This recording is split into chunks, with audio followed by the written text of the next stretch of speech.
Take a look at Ureña's numbers. Made one start for the Twins. This is his 4th team he's been on this year. It'll be interesting to see how they use him, how deep in this game he pitches. The Twins also have some weapons down there in the bullpen that they can go to throw multiple innings. Mike Yastrzemski, new to the Royals at the trading deadline, coming over from San Francisco.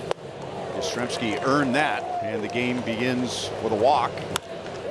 Maikel Garcia, who's been a big surprise for the Royals this year, singles to right field, and that gets Yastrzemski first to third with nobody out. Royals have an RBI spot right out of the gate for Vinny Pasquantino, and that's lined to first, and Minnesota came very close to getting a double play. Clemens looks into the dugout.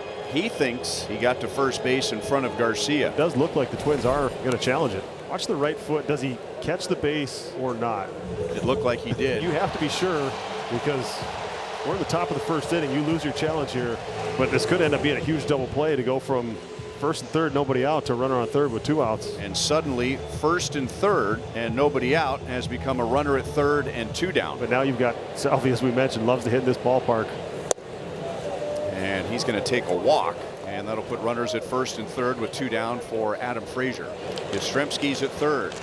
He was a leadoff walk. Perez is at first. He was a walk, and now Frazier lines it into right field. That'll drive in Yastrzemski, and Perez goes first to third. That's a big hit for the Royals after the double play off the bat of Vinny Pasquantino. Frazier, nice job of 2-strike hitting this ball into the corner, and where it was hit once again, Royals are able to go first to third. Jonathan India grounded left side, 1 hop to Fitzgerald, and the Twins get the force at second base. But the Royals get a 2-out RBI from Adam Frazier. Here are Bergert's overall numbers with San Diego and Kansas City. Austin Martin, there's a little half swing. Garcia's playing short today, and he gets Martin for the out. Cody Clemens up into the glare, and it's Maikel Garcia making the play. Yastrzemski is there for the out, and Bergert gets the Twins 1-2-3 in the bottom of the 1st. Well, Rave moves up. Maley walks. That's 4 walks now for Ureña in an inning plus 2 batters. Isbell's a very good bunter. In fact, he leads the league in sacrifice bunts. Isbell gets that bunt down. Ureña bare hands and throws in time to Keaschall, and that gets Rave to third and Maley up to second. And Minnesota will bring the infield in for Yastrzemski. Line caught at second base, and that's another break for the Twins in 2 innings. So Maikel Garcia with runners at second and third and 2 down, and Ureña gets out of it. He locked up Maikel Garcia. Mickey Gasper is on with a leadoff walk. The Twins want to know what they might have in Gasper as a catcher. That's lined off the top of the wall, and did it stay in or ricochet off the railing? It's a home run, and Ryan Fitzgerald, who spent last year in the Royals organization at AAA Omaha, puts the Twins in front 2-0. First big league hit, first big league homer, get them all out of the way at the same time and give the Twins a lead. A moment that Fitzgerald will never forget. Keaschall, an 11-game hitting streak to begin his big league career. And now Bergert gets him with a breaking ball, and that's 3 for Ryan Bergert. Back-to-back strikeouts, and 3 in a row for Bergert going back to the 3rd inning. That falls into the power change category, doesn't it, at 87? 87, turn it over.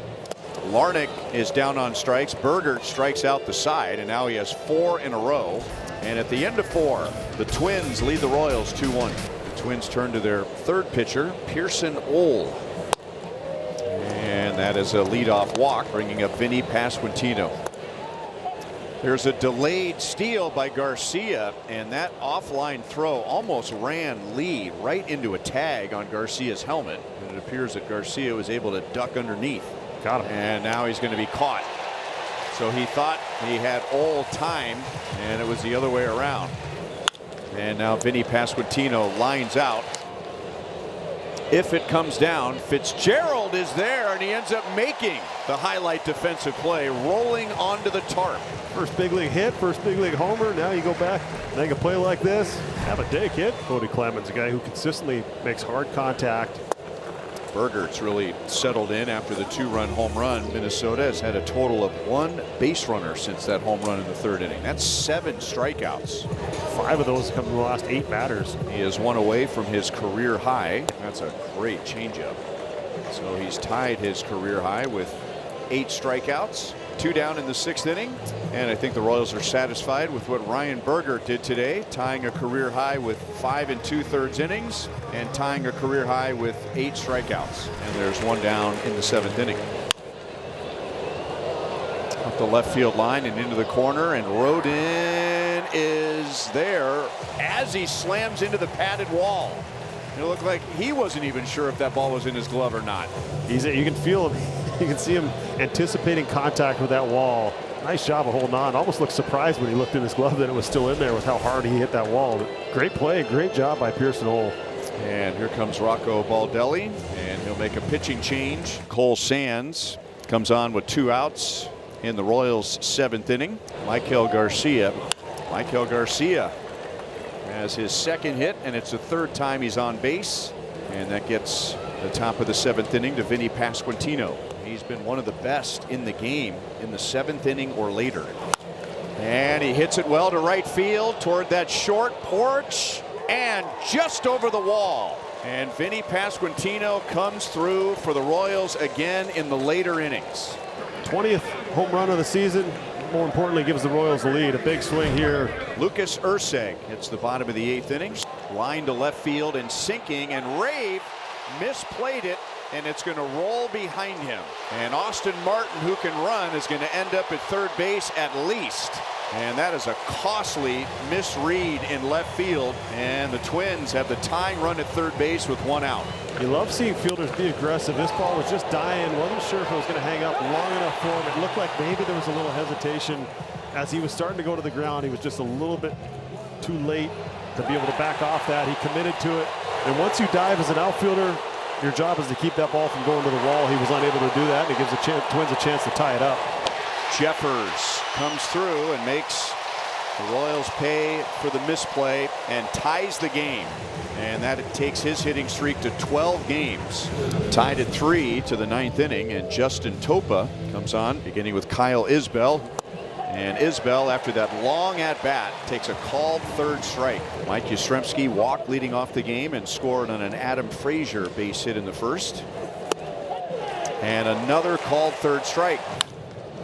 Maikel Garcia hits it to the gap, and the Royals are going to have a runner in scoring position. That's a 3-hit game for Maikel Garcia. They went over the plan of what do you want to do here? Okay, we're going to put Pasquantino on, and we're going to go after Salvador Perez. They will hit him, not intentionally, and so with 2 outs, the Royals get a double and a couple of free base runners to load him up. Frazier's having a good day. Maybe not the guy you want to see in this spot with the bases loaded, tie game late. And now that's line to right field. Larnach is there, denying Frazier of a 5-hit game, but the Royals leave the bases loaded in the top of the 9th. Michael Tonkin comes on for the 10th inning. Adam Frazier is the extra inning base runner, and Nick Lofton has grabbed a bat, and Lofton takes a walk on 4 straight. Tonkin will get Kyle Isbell with 2 on, 2 out, and Isbell pops it up, and Lee is there. So the Royals don't get the extra inning base runner home. Taylor Clark comes on in the 10th inning with a runner at 2nd base and nobody out. Bunting again, and that's a strikeout. And now he hits a high fly ball to left field. Rave lost it in the sun and found it. Wow. And that is a called 3rd strike. So a couple of pitches didn't go Clark's way. That one does. Both teams failed to score. 2 on, 2 out. It keeps Selvey down for an entire series. And he struck him out. And Michael Tonkin has reason to celebrate twice today. He has pitched around a runner at 2nd and nobody out. 3-3 tie in the bottom of the 11th inning. And Carlos Estevez, who is the Royals closer, they're going to put Clemens on. Jeffers, the game tying hit his last time up. And there's a line drive to center. Isbell is there. Martin hustles back to 2nd. He stumbled with the tag, and he is going to be out. As they are going to take a look at this, call is confirmed he is out. Luke Keaschall Well, so often in a game like this, when you get into the extra innings and someone feels like they have to do something more. That's well hit, right center. Yastrzemski turns at the wall, and it's gone.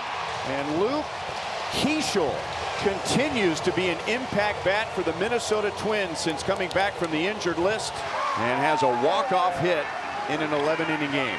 I mean, what a start to your big league career. Absolutely incredible, Luke Keaschall. What an impact. Absolutely amazing.